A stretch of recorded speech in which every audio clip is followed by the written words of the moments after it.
This dream would follow on from the previous dreams I have had, where I was afforded objective views of potential virtual reality worlds, brought forth by the activation of nanobots by the 5G, a robotization of the human race that would be made an actuality through the agreement to this dastardly 5G technology, as the nanobots within every individual would be activated resultingly. And not only this, but it seems all those transformed would be subjected to another virtual reality stemming from the very biomechanical robot bodies that now were their physical vehicles. And so I would be given a glimpse of one of these potential virtual reality worlds, for it was my impression that there would be many variations, catered perhaps for each unique individual's created consciousness, categorizing everybody into the virtual worlds that would best appease their specific personal self-wants and desires.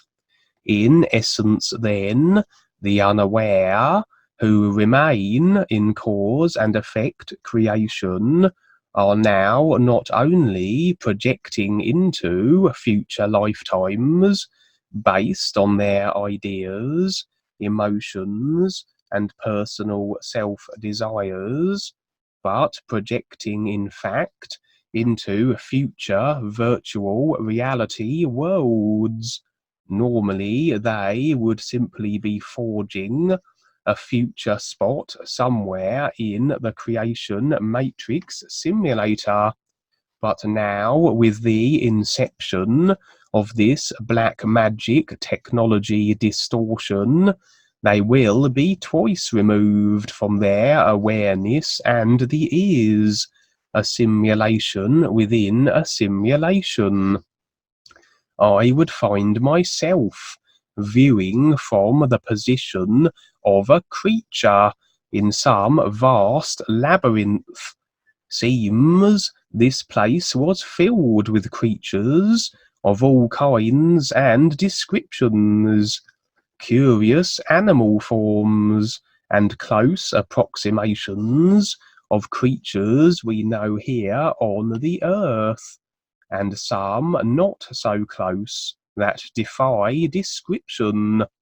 Seems that all these individuals just roamed about, doing very little, having no necessity to consume, and at first seemingly serving no purpose.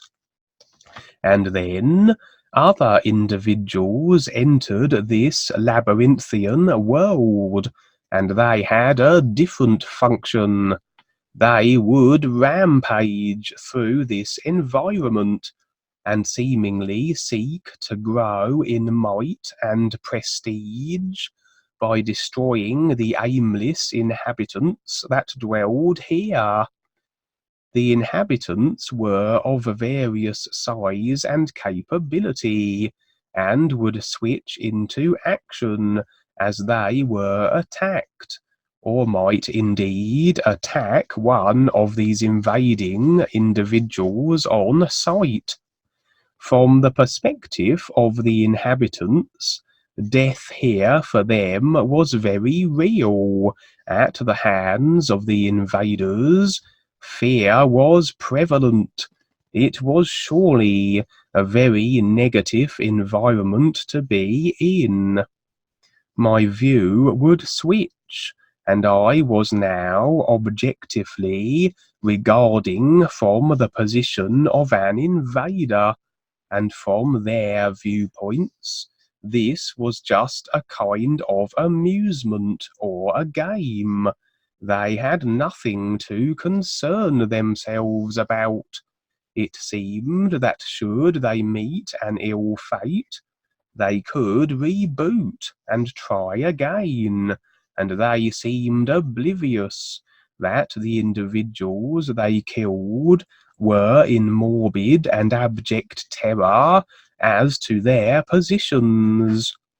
For as the inhabitants were locked in this place and could not move beyond its confines, the invaders could, and had a kind of world of existence beyond this labyrinth.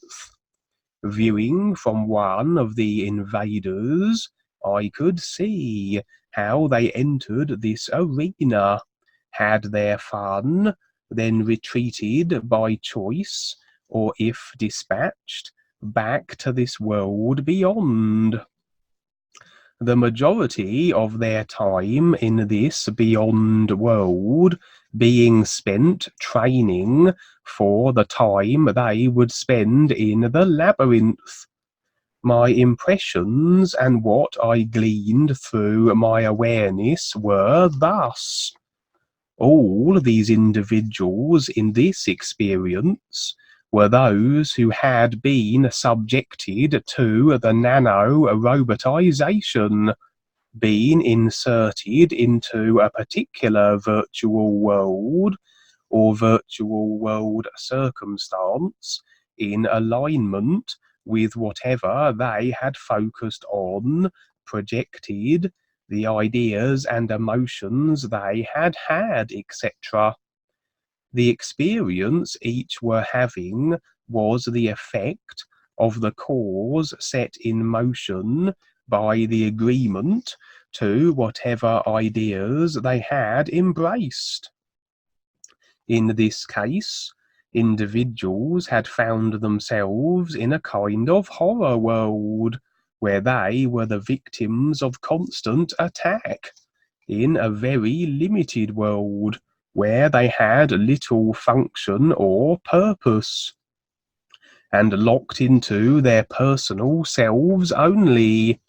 They were subjected to the programs running that had them doing just this, assuming the roles of simply targets in a kind of computer game, with very little consideration other than the fear they had due to the endless attacks that were their reality. They were thinking very little, projecting very little, as I had a viewpoint as one and several of these creatures too. It was a very restricted, programmed body vehicle that didn't allow much by way of free will activation in regards to thought and emotion. Those vehicles were present, yes, the 5 bodies, etc., but locked down in the programming that constricted these creational vehicles. The other individuals, through their choices, decisions, agreements, etc., had found themselves in a more liberating situation, but they were still locked in a similar programmed reality. All they seemed to do was exist in a place that was geared simply for the purpose of training for the attacks on the individuals within the labyrinth. This was the entirety of their lives, their singular point of existence. It seems that they had far greater lifespans. I had impressions of lengthy durations, perhaps indefinite, as again their world was defined by agreements and projections made prior to their current position, and seems the agreement was of indefinite lifespans. And so we have all these individuals trapped in virtual reality worlds with variations of decided upon and unconsciously maintained rule sets which made up the specifics of their worlds. Interestingly, there were some slightly more awake individuals who began to see more than the programmed world that had their personal self encased within. Some began to realize that those they destroyed in this game were actual individuals and sought to try and bring a stop to the slaughter. But this was amusingly considered a conspiracy theory. But they made traction, and as I watched all this now from an objective position, and not from the positions of any individuals, I witnessed a growing unease about the nature of their reality, and up until now, what they had considered as a simple cannon fodder were perhaps more than just targets. It was hard for them to appreciate this, as the individuals in the labyrinth were so constricted. It was hard to imagine how they could be actual beings, but they were.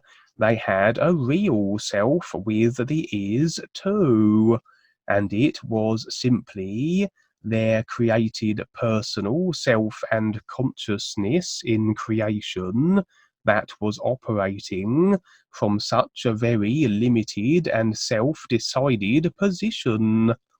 A little like a tree, how people will disregard trees and plant life and not consider them to be individuals on the basis of their limitation of motion and existence from a human's perspective.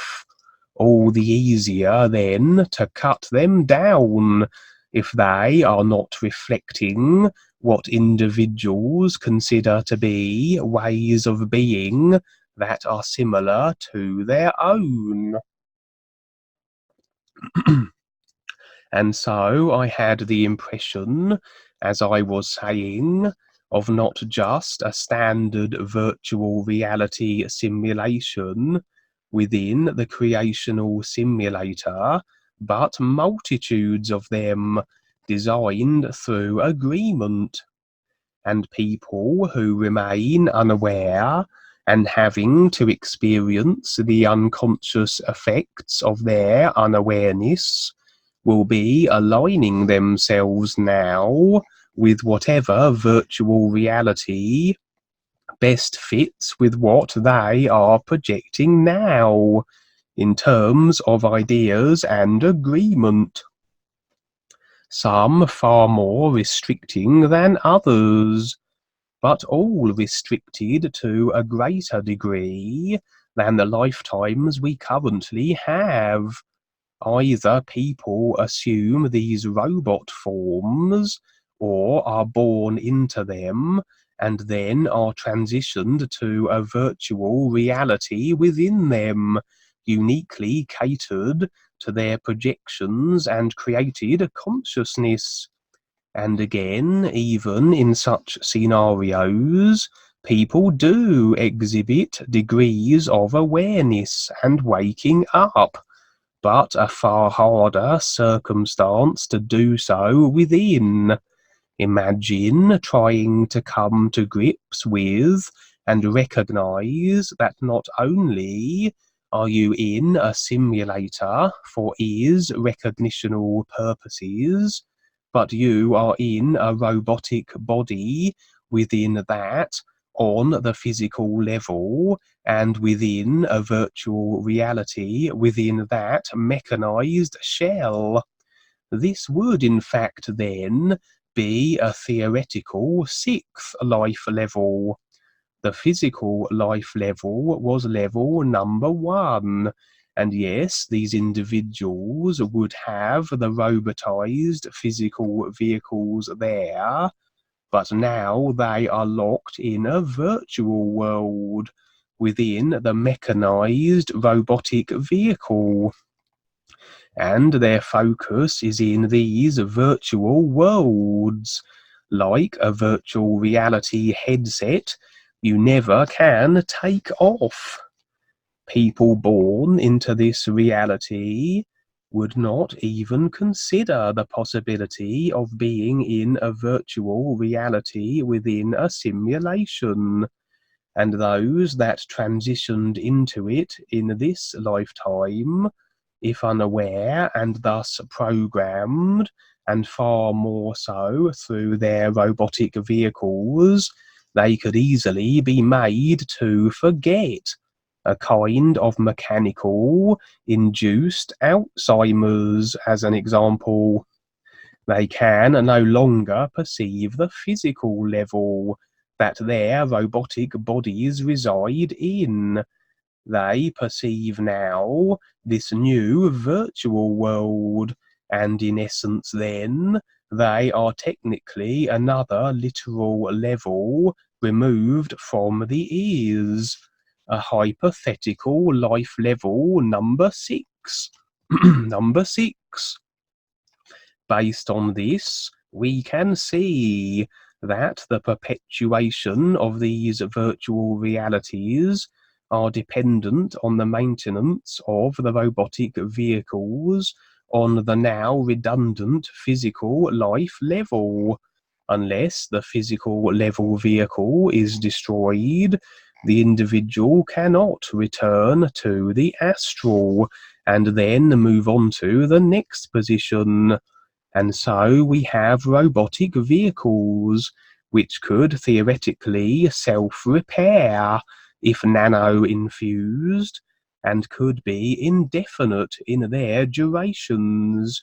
And in turn, these virtual realities that stem from the robot bodies would be likewise, just as eternal. It's possible that if an individual is dispatched in the labyrinth in my dream, yes, they may be gone from that position, but if their robotic vehicle remains on the physical, then they'd simply be rebooted and returned back to the same virtual reality again. Unless an individual transitions to the astral, they cannot assume a different lifetime and position. And considering how locked down these realities are, there appeared little room for consideration beyond that which the reality is comprised of. So things would be fairly static. There would be no change in collective ideas and agreement to them that afforded experience to move things along. And would these virtual reality worlds even operate with the same cause and effect principle as currently is in effect in the creational simulation? Do the computer games we play have cause and effect going on there? Not exactly, as whatever we decide within a game is limited according to the programmed parameters. And the parameters are decided by those that built it. We can want things and desire things in our games, but unlike creation, it is not a reflective bubble, and cause and effect will not provide us with the experience that flows from our desires. Of course, the virtual realities that are coming are based on what people are projecting now. So currently, cause and effect is forging these future realities, these future life level 6 places, as we are still in creation where the principle of cause and effect applies. But once we are within them, the walls come crashing down, and we are effectively within computer games of our own making, and restricted by the programming which binds that world. Cause and effect cannot be brought to bear. Only one thing remains, that of real awareness.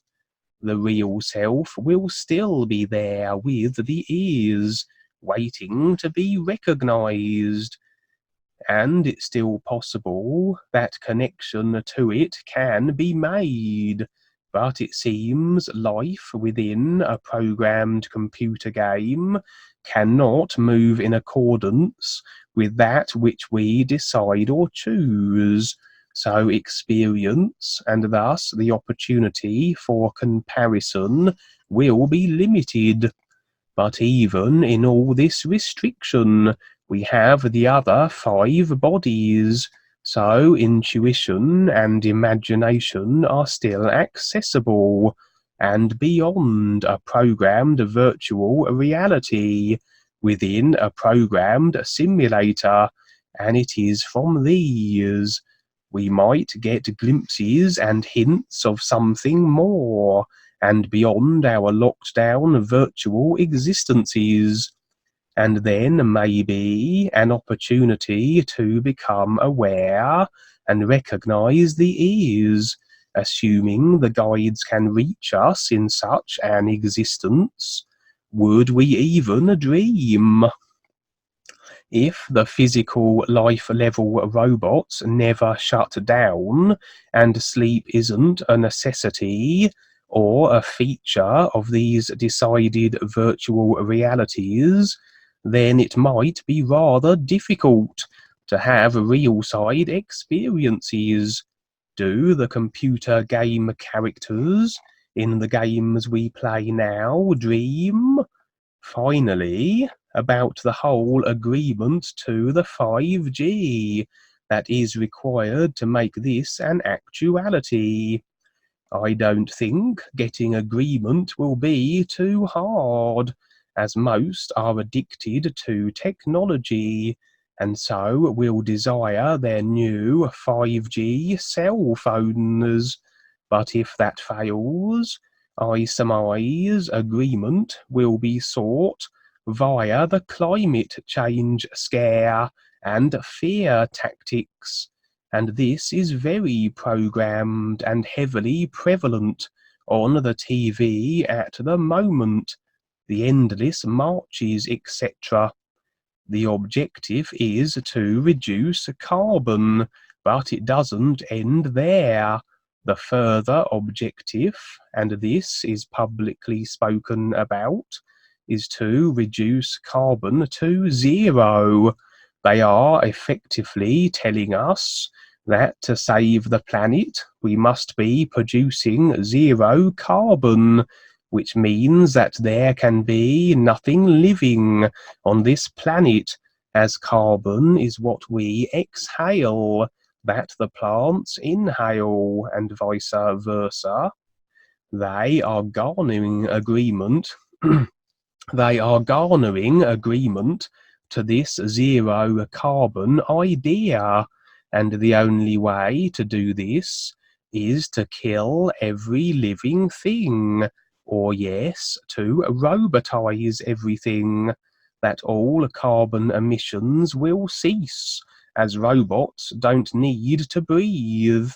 This, I suggest, they will be proposing as a means to save the world, that we must become robots. They may even reveal the existence of nanobots, and tell us that the nanos we have within us will do the job once the 5G is switched on. If enough people agree, if enough are afraid of the consequences, should they not, that of carbon-caused climate change, then they will openly accept robotization, agreeing to the 5G, happy to let the nanos do their work, and agree ultimately to the virtual reality worlds that will follow. That ends that one. It's a bit long-winded. Again, that was really cool, Kevin. Yes, very, very good. Yes, as I'm listening to you, okay, so I'm going to create this other position about environmental education. You kids will all be involved in this because of what's coming up. Very, very important. It's going to be huge for this world. Yes, thank you very, very much. Just very well said. Thank